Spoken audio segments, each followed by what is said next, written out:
Poštovani gledalci, assalamu alaikum i dobro vam večer. Pratite novo izdanje emisije Život kroz vjeru.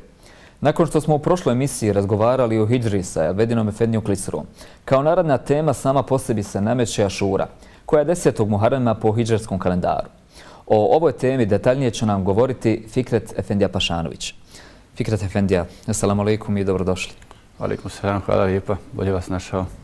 Kako sam u najavi rekao, večeras ćemo govoriti o Ašuri. Šta je to zapravo Ašura, neka historijska pozadina ovog događaja? Mi se nalazimo na početku mjeseca Muharrema, koji je uz dva prethodna mjeseca jedno blagoslovljeno vrijeme, jedan blagoslovljeni period. To su tri uzastopna takozvana sveta ili neprikosnovena, nepovrediva mjeseca.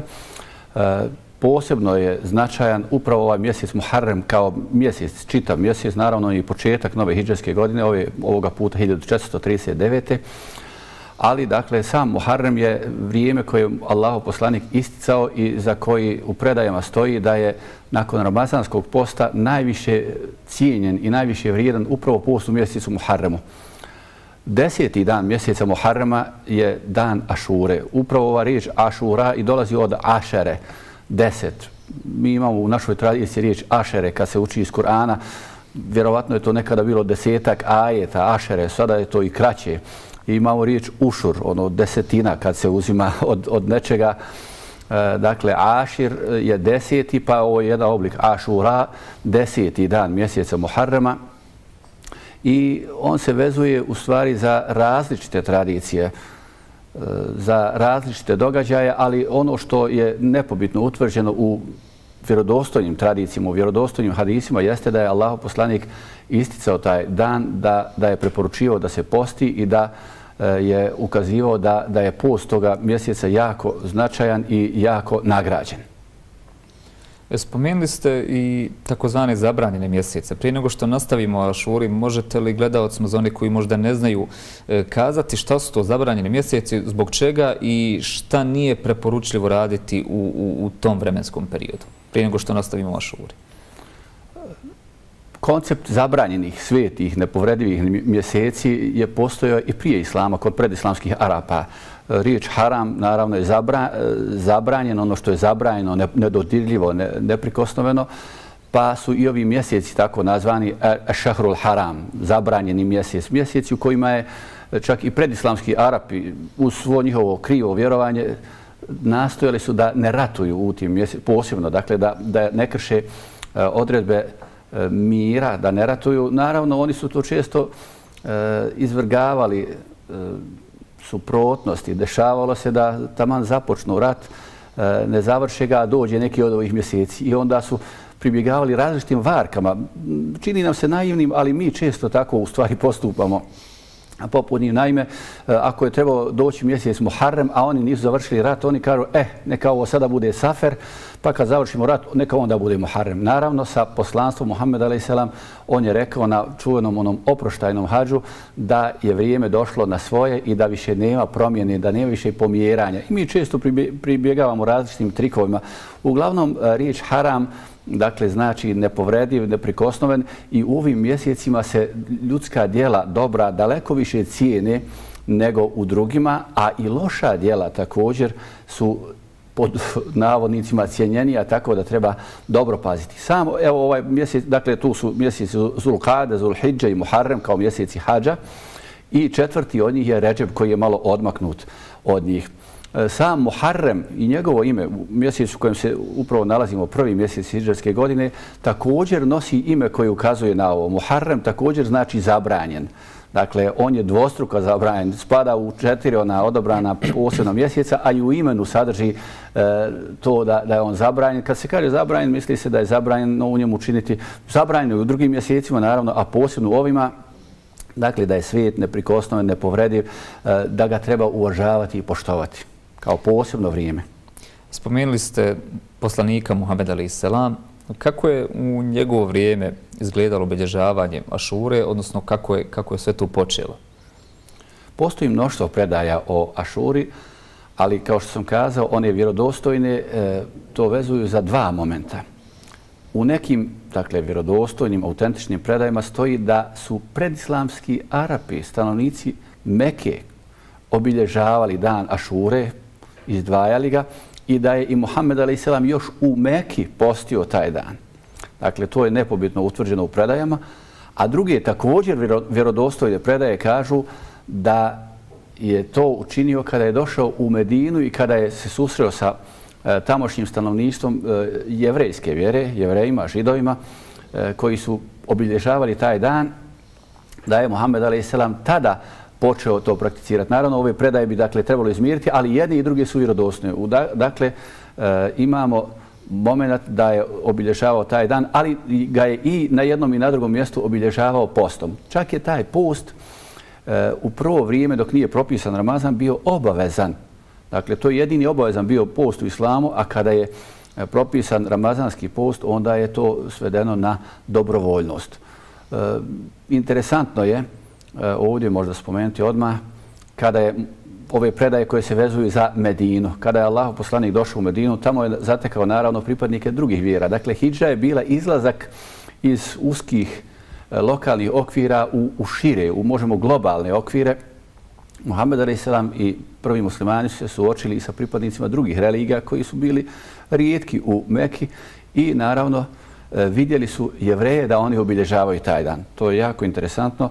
Allahov poslanik je pitao šta je ovo, a onda su mu rekli da je to blagoslovljen, da je to radostan, da je to važan dan u kome je Allah dželešanu spasio Musa a.s. i njegov narod od Jevreja, znamo kako se to dogodilo, od faraona i njegovih pristalica, znamo kako se to dogodilo, a onda je Allahov poslanik rekao, kako bi kazali, znakovite riječi. Nahnu ahaqu ili ene ahaqu bi Musa minhum. Obično to kažu, ja sam preči Musavu ili Musa je meni preči, a ja bih to preveo kao ja imam više prava da se identificiram sa Musavom. To je ispravan prijevod toga. Dakle, ja sam dosljedniji što se tiče pripadnosti Musa u slijedjenju njegovih izvornih učenja nego oni. I naredio je muslimanima da poste taj dan. Prije nego što se dotaknemo i posta vezanog za Ašuru, ima interesantan detalj koji ste malo prije spomenuli, a to je da iako je praksa kod pripadnika druge religije, u ovom slučaju Jevreja, poslanik se nije libio prihvatiti praksu ukoliko ona pozitivna. Možemo vidjeti ovaj primjer. Možemo li mi u današnjem vremenu to primijeniti? Da uzmamo pozitivno od onih naroda, iako nisu naše religije, ali ukoliko je ta praksa pozitivna. Islam je Božja vjera od Adem a.s. pa do Muhammeda a.s. pa do sudnjeg dana. Islam znači pokornost Allahu dželešanu. To je ono što su naučavali svi Božji poslanici. Naravno, detalji u toj pokornosti, poslušnosti Allahu dželešanu su različiti i Allahov poslanik je ovom praksom u stvari htio pokazati, dakle, na taj kontinuitet ukazati, ali modificirajući one elemente koji nisu u redu i usklađujući ih sa islamom. Dakle, on je vidio, ali je naglasio, kao što sam kazao, da mi, muslimani, imamo više osnove, da smo obavezni, može se i tako ova riječ, hak, ima, kod nas se koristi riječ hak, pravo ili obaveza. Dakle, mi imamo više prava, mi imamo više obaveza da se pozivamo na Musa a.s., na Isa a.s., Ibrahim a.s., na ranije Božje poslanike, jer ih dosljednije i tačnije slijedimo. Naravno, Muhammed a.s. je kao zakonodavac imao pravo da neke stvari preuzme, da ih modificira. Danas je to već nije malo, nego dosta drugačije. Neki su u tome jako restriktivni, pa sve što se pokuša uvesti nazivaju bidatom, novotarijom i da ne bi stvari otišle predaleko, stavljaju brane i gdje treba i gdje ne treba. Obično je istina negdje uvijek u sredini, dakle, kao što si kazao, ono što je dobro i pozitivno kod drugih svakako treba preuzeti. Mudrost je blago, izgubljena dragocjenost, kako kaže Allahov poslanik, muslimane i gdje god je nađe, on će je preuzeti. Naravno, treba paziti da se ne preuzmu oni vjerski aspekti. Dakle, mi možemo preuzeti tekovine i drugih kultura i civilizacije. Muslimani su to radili od ranih vremena, ali one vjerske momente treba ostaviti i ako su oni eventualno bili prisutni, onda treba naravno modificirati, ali nama je tu jako sužen prostor i svakako treba uvažavati potrebu, dakle, da se ne dopusti da previše tih novotarija uđe, ali u isto vrijeme da smo ostali na onom stepenu na kojem su muslimani bili nakon hidže i nakon onih prvih generacija muslimana, mnogo toga danas ne bi postojalo. Dakle, treba nastojati da se postigne neki kompromis koji neće ugroziti islamsko vjerovanje, koji neće uvesti nove obrede, ali koji će uskladiti islam, da tako kažem, sa zahtjevima vremena, prostora i tako dalje. Fikret Efendija, napravit ćemo sada jedan kratki predah, pa ćemo se vratiti razgovoru o Ašuri. Poštovani gledalci, toliko u ovom prvom dijelu emisije Život kroz vjeru. Sada ćemo poslušati jednu ilahiju, pa ćemo nastaviti razgovor o Ašuri.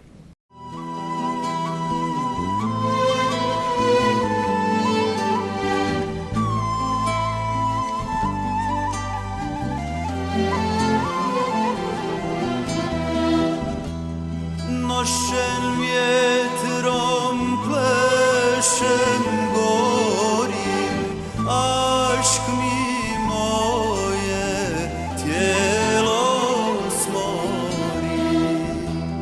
Gubim pamet, šta zborim, dođi vidi, ašk šta čini. Nit sam svjestan, nit pametan, dođi vidi, ašk šta čini. Dođi vidi, dođi vidi, ašk šta čini.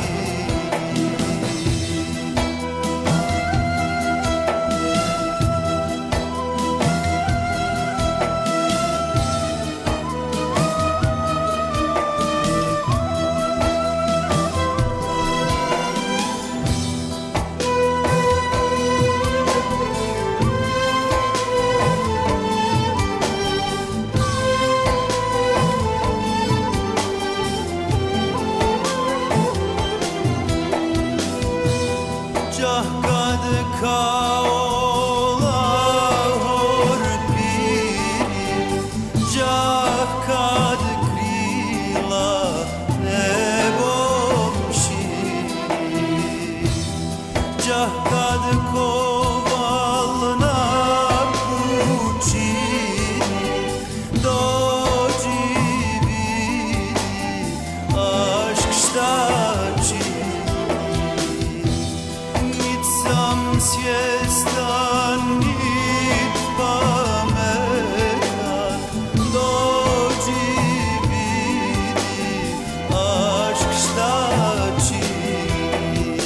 Dođi vidi, dođi vidi, ašk šta čini.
Fikret Efendija, malo čas ste spomenuli i post koji je nekako i najkarakterističniji za obilježavanje Ašure. Međutim, muslimani u odnosu na taj predislamski period i na period Jevreja pravi jednu malu razliku u tom postu. Koja je to i zašto se generalno post veže za dan Ašure, odnosno koja je to njegova simbolika?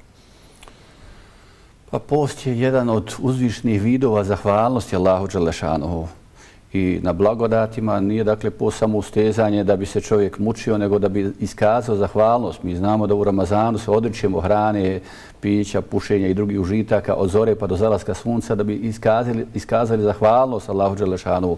U ovom slučaju radost zbog izbavljenja Musa alejselam i njegovog naroda.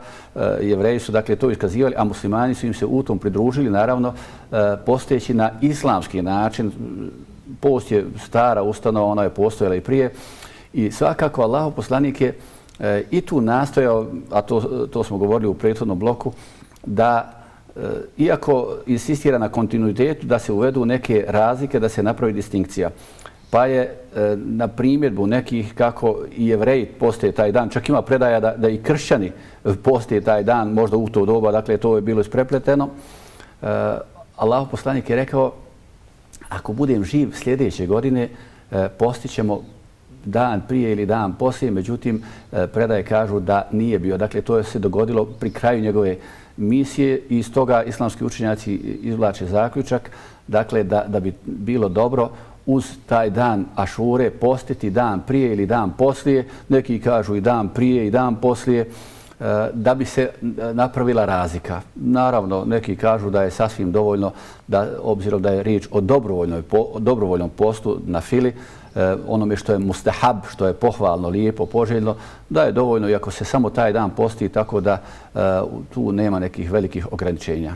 Dakle, nije neka velika greška ukoliko se samo 10. Muharem, odnosno dan Ašure posti. Apsolutno. Ako se i ne posti, ja imam običaj kazati, nećemo samo zbog toga u džehennem otići. Dakle, to je dobrovoljni post, ali je dobro da imamo i dobrovoljni, da imamo ona obavezna djela da vršimo, a onda naravno i ponešto od onog neobaveznog što je dobrovoljno, što je na fila, što je sunnet, jer će to na sudnjem danu, ako Bog da, zaleći i popuniti neku prazninu u onome što smo bili dužni, što smo bili obavezni uraditi. Ali kako bi se zadržao kontinuitet, jer rekli smo bezbroj puta da je islam vjera kontinuiteta, odnosno da treba dugoročno raditi neke stvari, a ne samo privremeno kao što to je slučaj samo za ramazanski post. Rekli smo da se Ašura nekako najviše veže za taj period Musa alejselam i njegovog izbavljenja iz ropstva Benu Israila. Međutim, postoje brojne predaje koje isto tako nabrajaju neke događaje vezane za ostale poslanike, pa možete li gledalcima one neke najbitnije kazati koje se vežu za ostale poslanike, a desile su se na 10. Muharem? Svakako. Prijetno samo da dopunim. Dakle, Allahov poslanik preuzimajući neke tradicije, ukazujući na neke postupke pripadnika drugih religija, ono pozitivno, lijepo ističe i muslimane postiče da se u to ugledaju, ali ako ima nešto loše u njihovom ponašanju, u njihovoj praksi, on uvijek kaže razlikujte se od njih, oni rade to i to, nemojte raditi tako, nego radite tako. Naravno, većina dakle vjerodostojnih predaja govori, vezuje dan Ašure za predislamske Arape u Meki i na taj način u stvari pokazuje da su i oni uprkos svojim iskrivljenim vjerovanjima ostavili neke elemente monoteizma i sjećanja posebno na Ibrahima alejselam. Da je kod njih obilježavanje Ašure u stvari bilo sjećanje na Ibrahima alejselam i na ono što se njemu događalo. Vjerodostojne predaje, dakle, su tu otprilike jedinstvene, vezuju za Meku, za predislamske Arape i za Jevreje, odnosno za Musa alejselam. Postoji mnoštvo drugih predaja koje su prilično neke slabe, neke su i lažne, pa ne treba puno na njima insistirati, ali eto, obzirom da nije stvar koja se tiče vjerovanja, onako lijepo je znati i te stvari. Vezuje se dakle za radosne i za prijelomne, za značajne periode i trenutke u životima različitih Božjih poslanika. Pa ima oni koji dan Ašure nazivaju Bajramom ili praznikom, blagdanom Božjih poslanika, jer se vezuje da je Nuh alejselam na taj način izbavljen, da je njegova lađa pristala na brdu Al-Džudi, da je Yunus alejselam spašen, Ibrahim alejselam i tako dalje. Dakle, jednostavno Muslimani su kroz stoljeća vjerovatno vođeni ovim impulsom, dakle da je Ašura vezana za izbavljenje Musa a.s., a svi Božji poslanici su sa istog izvora pili i istu objavu donosili, onda se to raširilo pa su mnogi pripisivali opravdano ili neopravdano da su i drugi Božji poslanici na taj dan spašavani na određeni način, tako da se to proširilo, ali ponavljam, većina tih predaja nije baš na nekom velikom nivou vjerodostojnosti. Konačno, nama je dovoljno ono što je kazao Allahov poslanik, što je nepobitno zabilježeno da se uistinu dogodilo tog dana, a ovo drugo ne treba dakle puno ni odbacivati, niti puno tvrditi i prihvatati.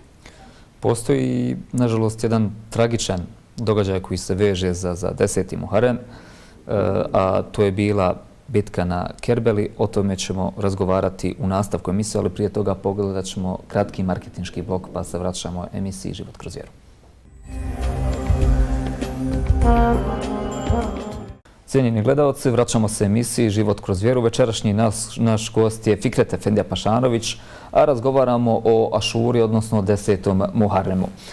Fikret Efendija, kao što sam prije marketinga najavio, razgovarat ćemo u nastavku emisije o Kerbeli, tragičan događaj koji se veže za taj 10. Muharrem, i to nekako u današnjem vremenu pravi najveću razliku između obilježavanja dana Ašure kod muslimana i šija. Šta se zapravo dogodilo na taj dan, možete li gledalcima detaljnije reći? Uz jednu malu ispravku, kod muslimana i kod šija, ja bih rekao kod sunnija i kod šija, jer muslimani su i sunnije i šije uz sve rezerve koje imamo prema nekim njihovim krivim vjerovanjima, ubjeđenjima i tako dalje, ali svi oni koji izgovaraju kelime i šehadet, okreću se prema kibli, uče Kur'an, voli Allaha i njegovog poslanika, za nas su muslimani, a konačni sud o svakome od nas će donijeti Allah dželešanu. Naravno, tragični sukob između muslimana i podjela na sunnije i šije je počeo i prije ove bitke na Kerbeli, ali ona je bila vrhunac i kod šija i kod sunnija se doduše često dan Ašure vezuje upravo za ovaj događaj, iako dakle kod sunnija preteže onaj moment iz doba Muhammeda a.s. Naime, poznato nam je da se bitka na Kerbeli odigrala 61. otprilike godine po hidži i da je u njoj Hazreti Husein, unuk Muhammeda a.s., sin njegove kćerke Fatime i Hazreti Alije, sa svojim pristalicama, njih 70-ak, suprotstavili se vojsci od oko 1000 također muslimana. Dakle, na obje strane su bili muslimani. Možemo kazati da je to bio bratoubilački sukob, motiviran kao i mnogi današnji i mnogi sukobi kroz historiju, političkim motivima i razlozima. Malo je tu bilo dakle vjere, uvjerenja, vjerovanja, principa, više politike. Ne ulazeći naravno u to ko je kriv, ko nije kriv, ali u svakom slučaju ako brat musliman potegne oružje na brata muslimana želeći da ga ubije, kar je Allahov poslanik, onda i ubijeni i ubica su u džehennem idu, jer obojica su htjeli ubiti svog brata muslimana. To je jedna jako velika prijetnja Allahov poslanika, ali ljudi imaju svoje slabosti. Jednostavno dogodilo se to što se dogodilo. Hazreti Husein, unuk Muhammeda a.s., za koji se vezuju mnoge predaje.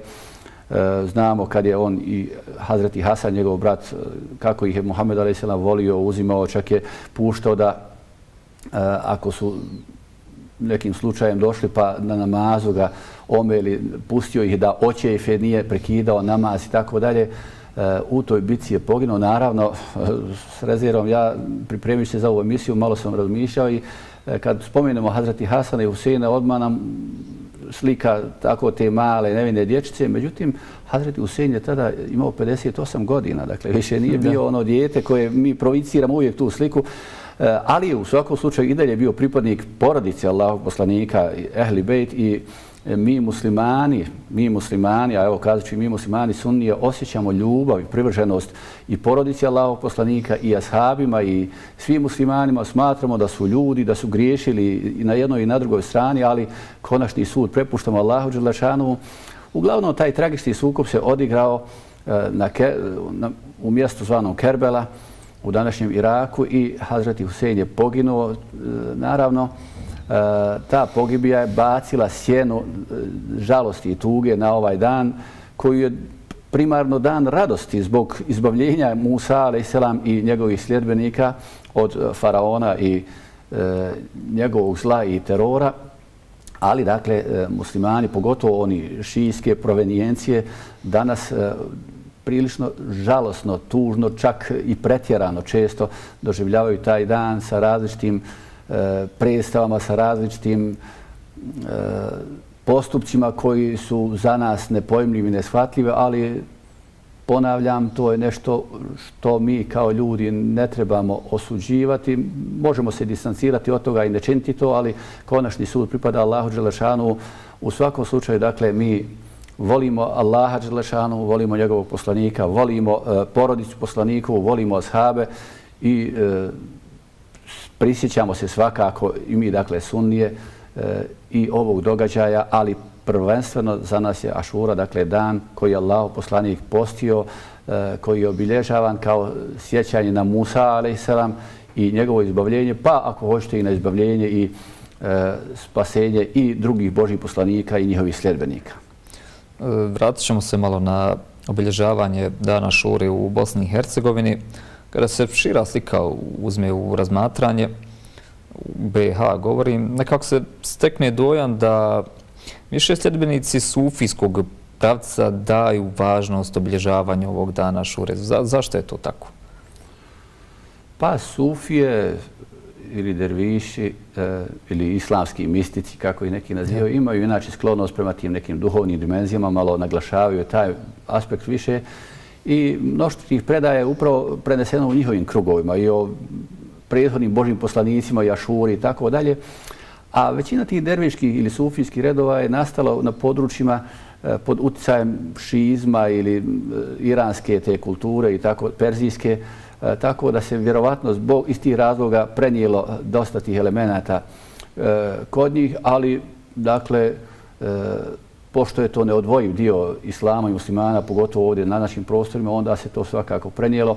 I to su lijepi aspekti kulturni, dakle sve dok smo u granicama onoga što ne ugrožava naše vjerovanje, što ne ugrožava osnovna načela islama, postoji širina koju ne treba sputavati i jedna od tih širina jeste da se i dan Ašure obilježi na prigodan način, prigodnim jelima, prigodnim programima, ali naravno uvijek pazeći da ne odemo, da ne izmišljamo neke posebne obrede, da ne izmišljamo posebne namaze, posebne dakle, vjerske obrede koji nemaju utemeljenja u izvorima islama. S obzirom da smo na samom kraju emisije, kad razumijemo u obzir i hidžru, kao takav vrlo važan događaj u historiji islama, i Ašuru koja je 10 dana, 9 nakon toga događaja, koje možemo u današnjem vremenu pouke izvući iz konkretno ta dva događaja, stavljajući akcent više na Ašuru, s obzirom da nam je to večerašnja tema. Pa hidžra je svakako primjer žrtvovanja, spremnosti da se radi islama, radi Allaha dželešanu, radi ideala, radi nastojanja da Allaha dželešanu riječ bude gornja, žrtvuje mnogo toga dragocjenog. S druge strane, Ašura nas uči zajedništvu, kontinuitetu u vjerovanju jednog jedinog Allaha dželešanu, uči nas da trebamo biti zahvalni Allahu dželešanu na svemu što nam je podario, kao što smo zahvalni za spasenje Musa a.s. I naravno uči nas da pronalazimo elemente sličnosti i bliskosti i sa onima sa kojima se možda na prvi pogled ne slažemo i sa kojima se čini da nas dijele velike razlike. Evo, Allahov poslanik je našao kroz Ašuru i zajedničke elemente sa Jevrejima u Medini, za koje znamo kako se ponašali, kako se ponijeli prema Allahovom poslaniku. Dakle, muslimani bi trebali iz Ašure naučiti da više poštuju jedni druge, da više cijene jedni druge, da nastoje pronaći one zajedničke elemente, ono što ih povezuje, a da na stranu ostave ono što ih razdvaja, jer je u konačnosti ono daleko manje, daleko beznačajnije, ali nažalost ljudi često upravo insistiraju na onome što je malo beznačajno, a zapostavljaju one ogromne stvari koje ih vezuju. Nas muslimane međusobno vezuju mnoge stvari, vezuju i nas sa drugima koji nisu muslimani, koji ne dijele naše nazore.